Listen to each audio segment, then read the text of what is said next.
Bueno, sin más trámite, voy a dar la palabra a Gerardo Ábalos, Tenorio.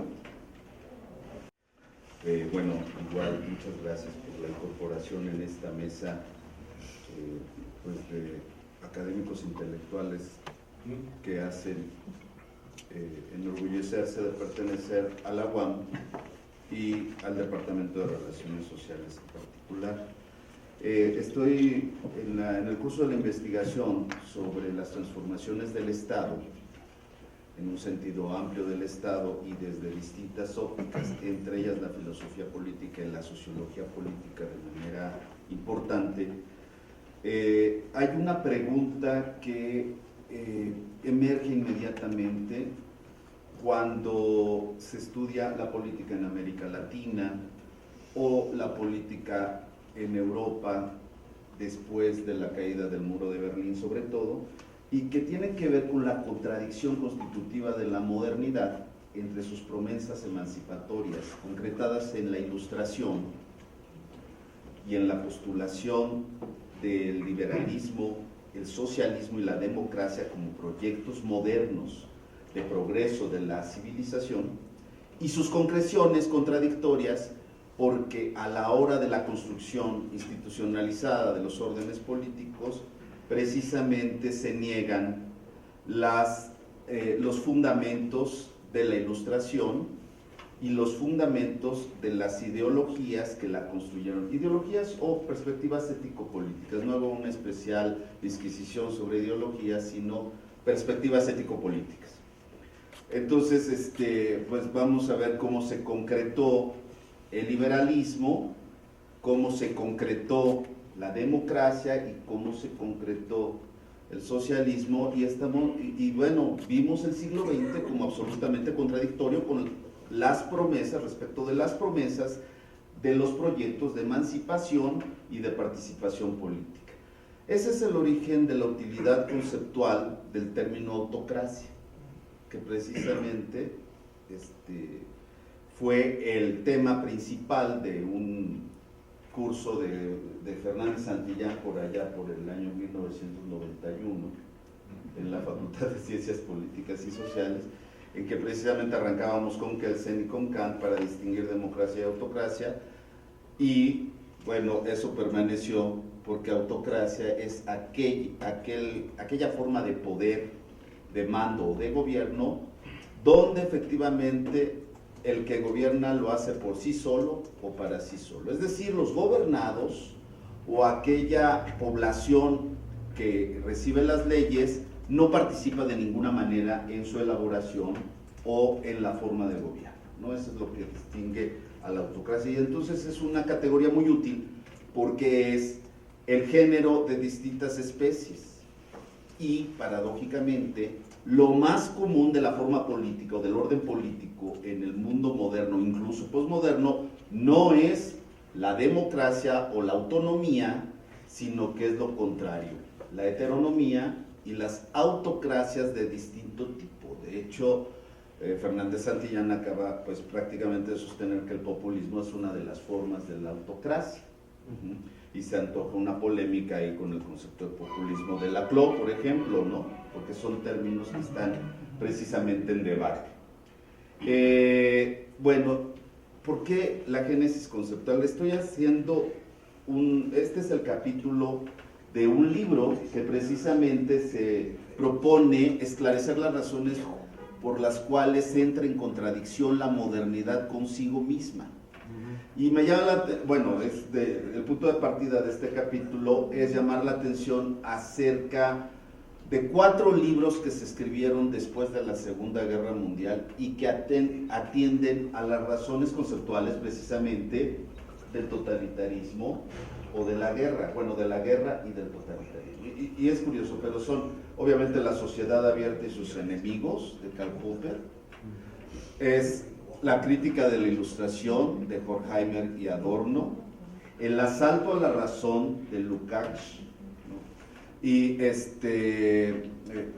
¿me falta uno? Los orígenes del totalitarismo y la condición humana, los dos, de Hannah Arendt. Y la preocupación es decir, ¿de dónde viene esta contradicción, o sea, ahí está la ilustración, la igualdad, los derechos humanos, los derechos ciudadanos, la idealidad de la democracia, y sin embargo, a la hora ya de concretar la formación de instituciones históricamente, entra como una herencia que viene inherente de la Ilustración en su combate contra la religión dogmática y el fetichismo, y a la mera hora sale una institucionalidad o unas prácticas más bien negativas respecto de los valores o de los principios que se defienden. Y entonces evidentemente pues Popper se lanza hasta Platón, y ahí vean los orígenes metafísicos de esta manera de gobernar con la idea de verdad, la verdad platónica, y desde ahí Popper ve en el pensamiento occidental, digamos, en el ADN del pensamiento occidental, con la idea de verdad, el origen de una forma política que descansa, aunque no sea el rey filósofo, descansa en la imposición de una verdad determinada. Pero coincidentemente también Horkheimer y Adorno detectan una dialéctica de la Ilustración, pero uno de los componentes efectivamente tiene que ver en la manera conceptual de asumir que hay una verdad y que esa verdad tiene que ser impuesta políticamente. Y en el proyecto de igualdad, especialmente más que en el de libertad, esta defensa de una verdad por encima del relativismo del otro, de la relativización del otro, es la más peligrosa porque es la que hace descansar a la Ilustración en un proyecto de defensa de la verdad, ¿no? Se ilustra la razón con la idea de la verdad. Coincidentemente también Hannah Arendt en los dos libros, no nada más en El origen del totalitarismo, donde se va más bien a las fuentes dogmáticas del antisemitismo, sino en La condición humana, vuelve al tema otra vez de la verdad metafísica que soporta la filosofía de Occidente y que se traduce en una forma política totalitaria. Ella, pues como ustedes saben, padeció los estragos del totalitarismo y huyó de un campo de concentración. Y finalmente Lukács lo hace depender del irracionalismo que salió como consecuencia de la propia razón.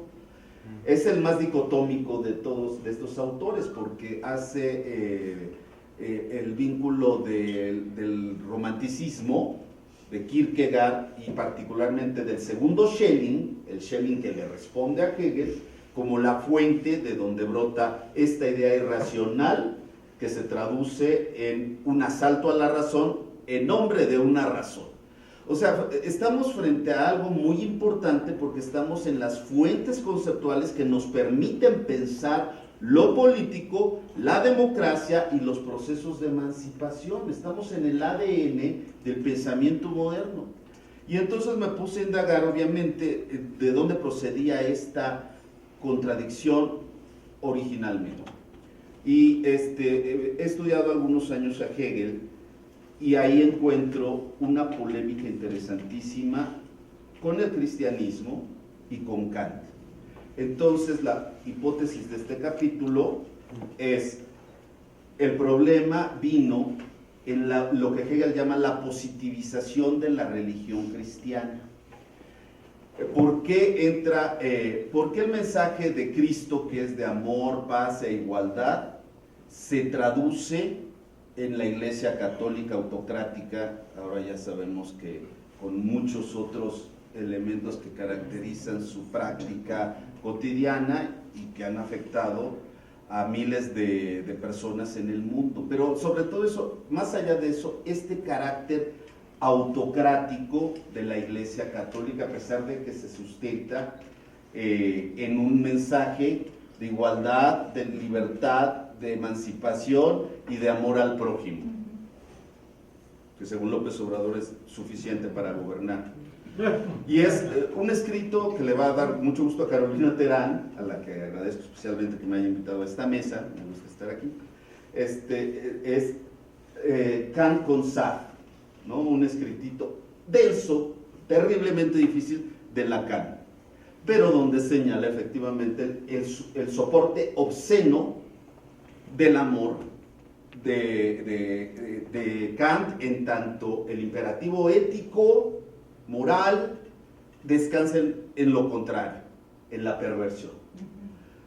para ponerlo de una manera sencilla, porque realmente es un texto contradictorio. Clarísimo. Clarísimo, bueno. Resulta entonces que ahí encontramos, sí, 5 minutos son suficientes para decir esto, en el imperativo categórico de Kant, que funda toda la ética que sostiene al proyecto moderno, está formulada la contradicción que va a dar lugar, primero, a las autocracias, en especial al totalitarismo, y particularmente a la hipermoralización que está anegando a la política, que está inundando a la política de nuestros días.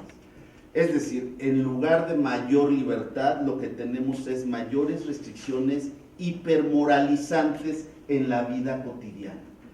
Y esto no suena rarísimo, porque los que están defendiendo las democracias son los kantianos. Kant ha sido fundamental para Habermas, para Appel, para Rawls y para todo el proyecto democrático. Lo que es raro es precisamente que no se hayan detenido a pensar en la crítica que le hace Hegel puntualmente a Kant a partir de la idea de la positivización de la religión cristiana, y va en el siguiente sentido. Cuando Kant formula el imperativo categórico, está diciendo: actúa de tal manera que puedas querer que la máxima de tu acción se convierta en una ley universal. Hegel dice eso, no dice nada, no está diciendo nada en concreto, y por tanto abre la posibilidad para que el imperativo moral se construya políticamente desde una correlación de fuerzas determinada, pero que no tenga nada que ver con la ética, sino que el orden moral se convierta en la traducción de fuerzas políticas determinadas. Y esto me da una respuesta plausible para no vincular en general toda la metafísica occidental o todo el pensamiento occidental, y mucho menos a Hegel, como cree Popper, con la instauración de los totalitarismos, que curiosamente fueron construidos a partir de ideas contradictorias, como la idea del socialismo, de raigambre marxista, y más bien la idea liberal radicalizada democráticamente en una sociedad de masas y que da lugar al nacionalsocialismo. Entonces, estos mensajes contradictorios yo creo que nos alertan a todos los pensadores, a todos los científicos sociales, a que revisemos las fuentes conceptuales de la manera en que estamos moralizando hoy en día la descripción de fenómenos, y nos aceleramos precisamente desde la moralización fácil, regida, aquí lo fundamento, por la Organización de las Naciones Unidas como el intelectual orgánico de nuestros tiempos, que precisamente moralizan la práctica cotidiana de la política y con ello despotencian la política para hacer frente real a las contradicciones de nuestra época. Eso es Muchas gracias.